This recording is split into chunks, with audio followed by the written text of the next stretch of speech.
Welcome back, coaches. Teams of Men, Kip Ioane here. Journey in Reflection series, episode 7.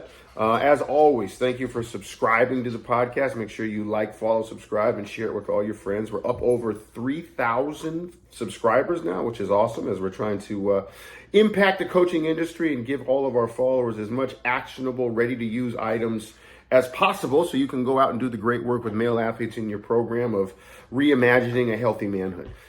Today, we're diving into an essential topic that challenges common misconceptions about sexual assault and rape.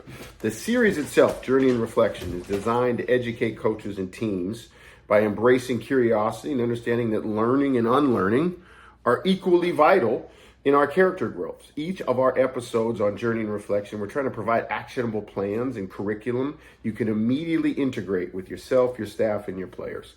Today's discussion focuses on rape myths versus rape realities, and inspired and verified, so to speak, by the National Community Attitudes Towards Violence Against Women survey.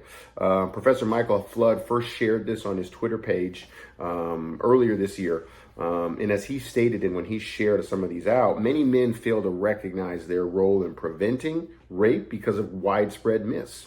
They believe that rape happens by strangers in public places involving severe physical force, weapons, when in reality, most rapes are committed by men known to the victim in familiar locations, often without severe injuries.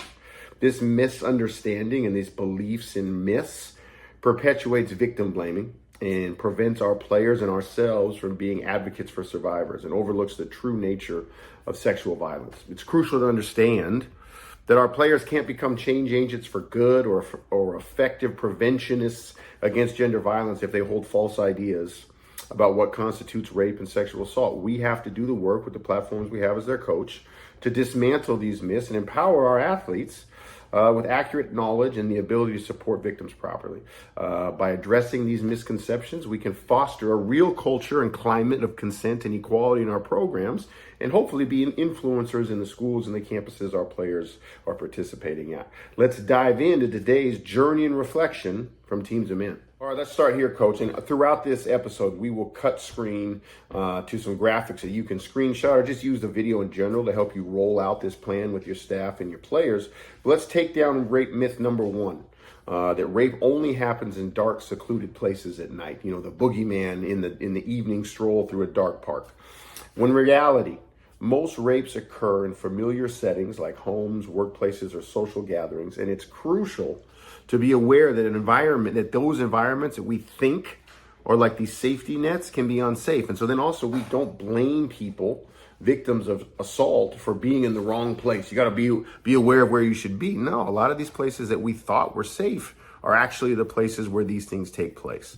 In debriefing, I want you to share that with your players. But then I want you to use these prompts going forward in your discussions. I want you to be able to sit in silence with these graphics of these rape myths and the realities we share with you. And then I want you to ask your guys every single time, who taught you the myth we're busting? So in this case, in myth number 1, who taught you that rape happens at night in the dark and secluded places?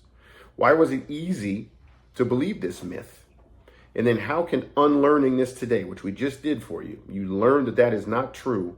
How can this be a benefit for you and for others? So who taught you? Why was it easy to believe? And now that you unlearned, now that you know better, how is this going to benefit yourself and people in your vicinity? Use that framing on every one of these rape myths that we're busting today.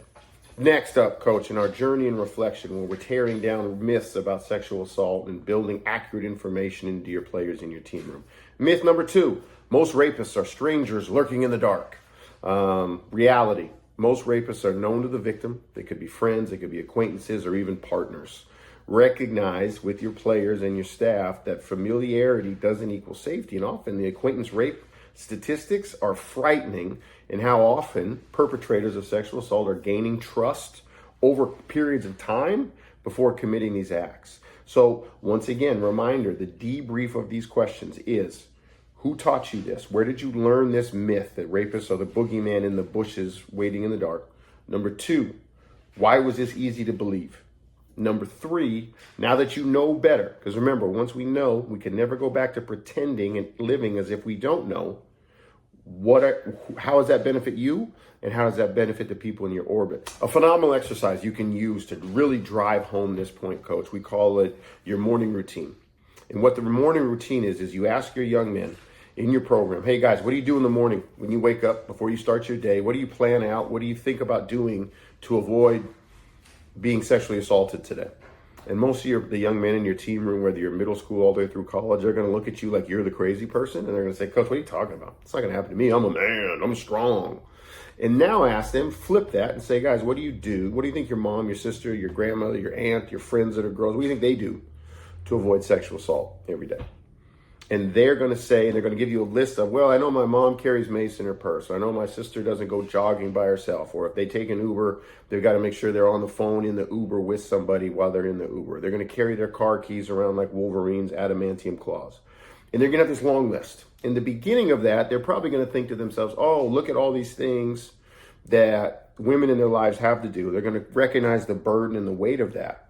But also then I want you to blow even that thought process up, because what we just taught them is all those preventative measures that we've instilled in women that they have to do to protect themselves from the strange man lurking in the dark or waiting in the bushes. What we've taught them, none of those are actually as effective as men preventing rape by not becoming perpetrators. We just said that the Wolverine claws probably aren't going to be a deterrent if the person sexually assaulting you is a friend, an acquaintance, or a partner in a safe space that you thought was a safe space. So the exercise is really good in getting them in a mindset of who women are afraid of, but then also blowing up the myths that if women just take care of themselves, the boogeyman won't get them. Because we just showed you and taught you that it's acquaintances taking advantage of relationships that often lead to these problems. Next one, coach. Put this up in our Journey and Reflection series, busting myths about rape and sexual assault in your team room. The myth is rape always involves physical force and visible injuries. The reality, many rapes involve psychological coercion rather than physical violence, and victims might freeze or dissociate, which doesn't make their experience any less valid. Remember, human beings have an involuntary trauma response, and that response can be fight, flight, freeze, or fawn. And oftentimes, tonic immobility happens where we literally freeze up. And it's not a choice. It's not a character flaw. It's not a weakness. It's an involuntary body reaction to the trauma it's experiencing. Great exercise. Before you even start this myth busting for number 3 here, just Google tonic immobility in sharks and put up on the screen a great white shark being flipped upside down on its back by a killer whale. And tell your guys, you know that percentage-wise, in percentage of body that is muscle, the great white shark's one of the most ripped, muscular, manly creatures in the world. And if it gets flipped on its back, it lays there and gets eaten by a killer whale. So if the most strenuously strong, aggressive predator in the ocean can get flipped and go into an involuntary trauma response of freezing, it's not a choice. And it's not something to hold against a survivor of these assaults. So we have to get past the idea like, why didn't you fight? Oh, she probably wanted it because she didn't fight. Nonsense. Because the freeze response, the involuntary freeze and trauma response is a real thing. And remember, as always, in our myth busting today, ask your guys, who taught you that rape always involves physical force and there has to be a fight?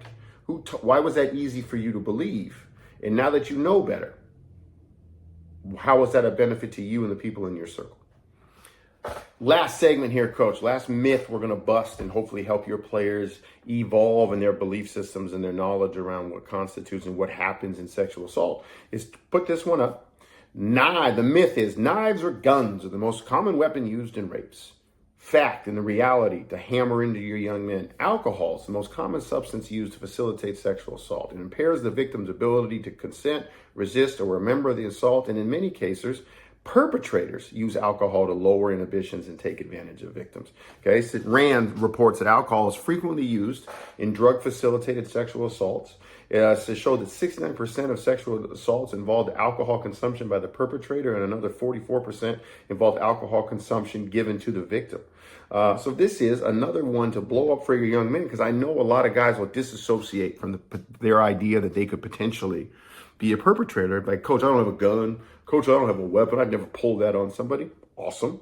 Cool. But know that if you set up like, oh, I can't wait to get her inebriated today, that in and of itself is a setup in a weapon towards acquaintance rape that we've been discussing in these myths and reality busting. So again, reflect and ask your young men, who taught you that knives and guns were the most likely weapons used in sexual assault? Why was that easy for you to believe? And now that you know better that that is not true, how are you better off, and how are the people in your orbit better off? And there you have it, Coach. Journey and Reflection, Episode 7, Tearing Down Rape Myths and Educating Your Players to the Realities of Sexual Assault. We tackled some deeply ingrained myths about rape and replaced them, hopefully, with harsh realities. We discussed where most rapes occur, who the typical perpetrators are, how consent is violated, how victims respond during an assault, and the actual weapons used in these crimes. As coaches, we have a profound responsibility to educate our players about these realities. Don't shy away from having these convos with your team.